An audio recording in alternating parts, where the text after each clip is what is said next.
आज हम अभ्यास प्रश्न बैंक सामाजिक विज्ञान को हल करेंगे। इसमें हमें प्रश्न क्रमांक 31 से हल करना है। तो पहले प्रश्नों को हल करने से पहले आप सभी लोग एक बार चैनल को सब्सक्राइब कर लें, फिर हम प्रश्नों को हल करेंगे। तो प्रश्न क्रमांक 31 है, इसमें लिखा स्थायी बस्ती का अच्छा उदाहरण है। तो बताइए कि स्थायी बस्ती का उदाहरण कौन सा है। ऑप्शन ए गाँव, ऑप्शन बी है तंबू या टेंट, ऑप्शन सी मेला, ऑप्शन डी घूमंतुओं या खनाबदेशों की बस्ती। तो इसका सही कौन सा है स्थायी बस्ती का उदाहरण। तो इसका सही आंसर है ऑप्शन ए, 31 का ऑप्शन ए, यानी गांव है वह स्थायी बस्ती का सबसे अच्छा उदाहरण है। 32वां प्रश्न है, भारतीय राजनीति की प्रकृति है। भारतीय राजनीति की प्रकृति है। ऑप्शन ए लोकतांत्रिक, ऑप्शन बी निरंकुश, ऑप्शन सी राजतांत्रिक, ऑप्शन डी तानाशाही। तो भारतीय राजनीति की प्रकृति कैसी है। ऑप्शन बी का ऑप्शन ए है इसका सही आंसर। 32 का सही आंसर ऑप्शन ए लोकतांत्रिक। भारतीय राजनीति कैसी है, लोकतांत्रिक। फिर ठंडी समुद्री धाराओं की उत्पत्ति किसके निकट होती है।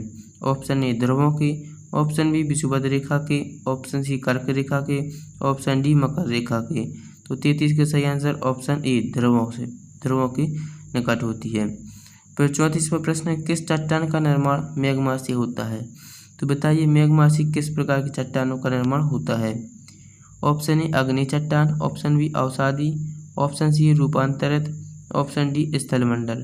तो किस प्रकार की चट्टानों का निर्माण मैग्मा से होता है। तो इसका सही आंसर है ऑप्शन नंबर ए, अग्नि चट्टान है, इनका निर्माण मैग्मा से होता है, अग्नि चट्टान। मृदा परिचितिका का कौन सा भाग उपयोगी होता है।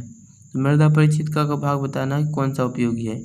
ऑप्शन ए अपक्षय चट्टानी पदार्थ है, ऑप्शन बी जनक चट्टान है, ऑप्शन सी ह्यूमस और वनस्पति के साथ ऊपरी मृदा, ऑप्शन डी है बालू गाद चिकनी मिट्टी के साथ उपमृदा। तो बताइए कौन सा है जो भाग है वह मृदा परिचितिका में उपयोगी होता है। तो इसका सही आंसर 35 का ऑप्शन सी ह्यूमस और वनस्पति के साथ ऊपरी मृदा। ह्यूमस और वनस्पति के साथ ऊपरी मृदा है जो मृदा परिचितिका का उपयोगी भाग होता है।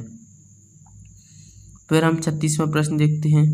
36वां प्रश्न है, इनमें से कौन एक लोकतांत्रिक व्यवस्था का उदाहरण है। तो हमें लोकतांत्रिक व्यवस्था का उदाहरण बताना कि कौन सा है। ऑप्शन ए शिक्षक द्वारा कक्षा नायक का मनोनयन, ऑप्शन बी प्राचार्य द्वारा कक्षा नायक का मनोनयन, ऑप्शन सी प्राचार्य द्वारा कक्षा नायक का मनोनयन, और ऑप्शन डी है कक्षा के छात्रों द्वारा कक्षा नायक का मनोनयन। तो इसका सही आंसर ऑप्शन डी लोकतांत्रिक व्यवस्था का उदाहरण क्या है, कक्षा के छात्रों द्वारा कक्षा नायक का मनोनयन। तो 36 का सही आंसर ऑप्शन डी होगा। फिर हम अगला प्रश्न 37 में करते हैं। 37वां प्रश्न क्या है। 37वां प्रश्न है उसको पढ़ना है। 37वां प्रश्न क्या है, निम्न को सुमेल करके सही उत्तर का चयन कीजिए। इसमें हमें जोड़ियों को मिलाना है। जोड़ी कैसे मिलाएंगे, जैसे ऑप्शन ए में दिया है थर्मामीटर। तो थर्मामीटर किससे जोड़ी मिलाएंगे, थर्मामीटर की जोड़ी मिलेगी इसका 37 से थर्मामीटर की जोड़ी किससे मिलेगी। थर्मामीटर क्या करता है, ताप को मापता है, तो थर्मामीटर ताप मापेगा। बैरोमीटर क्या नापता है, बैरोमीटर वायुमंडलीय दाब को नापता है। वर्षा मापी किस चीज़ को नापता है, वर्षा की मात्रा को। और विंड हवा की दिशा को बताता है। तो जो इनके हम ऐसी जोड़ी मिलाएंगे। तो अब हम देखेंगे कौन सी ऑप्शन में है सभी जोड़ियाँ हैं वह सही मिल रही हैं। तो 37 का सही कौन सी जोड़ी मिल रही है, ऑप्शन बी में देखिए पूरी जोड़ी सही मिल रही है। जैसे थर्मामीटर पहले की डी है, यानी ताप को मापता है। फिर दूसरी की कैसे मिल रहा है, ए से। बैरोमीटर क्या करता है, वायुमंडलीय दाब को नापता है, यह भी सही है। फिर तीसरे नंबर वर्षा मापी यंत्र वर्षा मापता है, तो तीसरे की क्या हो जाएगी, बी, यही भी सही।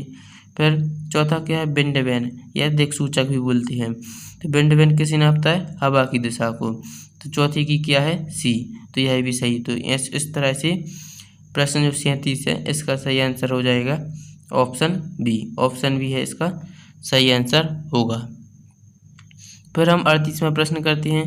38वां प्रश्न क्या है, सभी व्यक्ति चाहे अमीर हो या गरीब, उन्हें उचित दर पर उपयुक्त मात्रा में जल की आवश्यकता होती है। कोई भी व्यक्ति हो, चाहे वह अमीर व्यक्ति हो चाहे वह गरीब व्यक्ति हो, लेकिन जल की आवश्यकता सभी को होती है। तो बताना है कि हमें किस मौलिक अधिकार के तहत जल सार्वभौमिक रूप से उपलब्ध कराया जाता है। तो यह बताना कि किस अधिकार से जल को सार्वभौमिक रूप से उपलब्ध कराया जाता है। तो ऑप्शन ए में लिखा समानता का अधिकार, ऑप्शन बी शिक्षा एवं संस्कृति का अधिकार, ऑप्शन सी जीवन का अधिकार, ऑप्शन डी शोषण के विरुद्ध अधिकार। तो किस अधिकार के द्वारा हम सार्वभौमिक रूप से जल को उपलब्ध कराया जाता है। तो ऑप्शन सी सही आंसर है, जीवन का अधिकार। तो 38 का सही आंसर ऑप्शन सी। फिर 39वां प्रश्न, उस आकृति की पहचान करें जो समुद्री तरंगों से नहीं बनती। तो हमें ऐसी आकृति का पहचान करना है जो समुद्री तरंगों से नहीं बनती। तो ऑप्शन ए लिखा तटीय मेहराब, ऑप्शन बी लिखा समुद्री गुफा, ऑप्शन सी समुद्री भृगु, ऑप्शन डी है रेत का टिप्पा। तो बताइए कि समुद्री तरंगों से किन का निर्माण नहीं होता। तो इसका सही आंसर ऑप्शन डी रेत का टिप्पा। रेत का टिप्पा यह समुद्री तरंगों से नहीं बनता है। फिर 40वां प्रश्न क्या है, कुछ लोग यह महसूस करते हैं कि संसद में महिलाओं के लिए आरक्षण होना चाहिए। इस संदर्भ में कानून कौन बना सकता है। देखिए, जो महिलाओं के लिए आरक्षण होना चाहिए तो यह नियम बनाना है, तो यह कौन सा कानून बनाएगा। ऑप्शन ए उच्चतम न्यायालय बनाएगा, कि ऑप्शन बी राष्ट्रपति बनाएगा, ऑप्शन सी प्रधानमंत्री बनाएगा, कि ऑप्शन डी संसद बनाएगा। तो कौन सा यह कानून कौन बनाएगा। तो यह कानून बनाएगा ऑप्शन नंबर डी संसद है जो इस कानून को बना सकता है।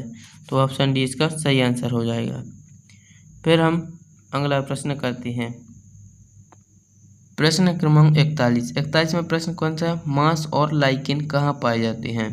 41 प्रश्न में बताना कि मांस और लाइकेन कहाँ पर पाए जाते हैं। ऑप्शन ए मरुस्थलीय वनस्पति, ऑप्शन बी विषुवत-रेखीय सदाबहार वन, ऑप्शन सी टुंड्रा वनस्पति, ऑप्शन डी है घास भूमि। तो कहाँ पर मांस और लाइकेन पाई जाती हैं। तो इसका सही आंसर है 41 का ऑप्शन नंबर सी टुंड्रा वनस्पति में मांस और लाइकेन पाई जाती हैं। मांस और लाइकेन कहाँ पाई जाती हैं, टुंड्रा वनस्पति में। फिर बताना उस क्रिया की पहचान करें जो कृषि से नहीं जुड़ी। तो बताइए कृषि से कौन सी क्रिया नहीं जुड़ी। ऑप्शन ए निराई, ऑप्शन बी प्रतिरोपण, ऑप्शन सी बिक्री, ऑप्शन डी है कटाई। तो कौन सी क्रिया है जो कृषि से नहीं जुड़ी। निराई है भाई कृषि से जुड़ी है, प्रतिरोपण यह कृषि से जुड़ी है, बिक्री यह कृषि से नहीं जुड़ी, कटाई कृषि से जुड़ी है। तो बिक्री इसका सही आंसर होगा ऑप्शन नंबर सी। 42 का सही आंसर ऑप्शन सी। फिर 43 है, खनिज ईंधन जैसे कोयला और पेट्रोल खालिस्तान में पाए जाते हैं।